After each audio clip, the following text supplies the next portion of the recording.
বিসমিল্লাহিররহমানিররহিম। আসসালামু আলাইকুম দোস্ত, আশা করছি আপনারা সবাই ভালো আছেন। তাহলে আজকে আমরা চলে এসেছি ঘুরতে একটা ভালো জায়গায়। সেই জায়গাটা আপনাদেরকে দেখাচ্ছি, যে দেখুন এই জায়গাটা কীরকম আছে।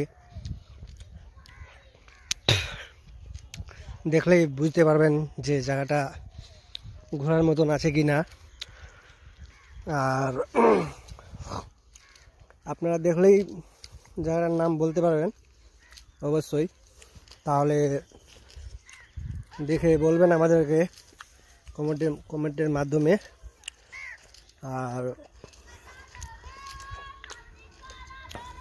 আমরা অনেকগুলো বন্ধুবান্ধব মিলে এসেছি ঘোরার জন্য।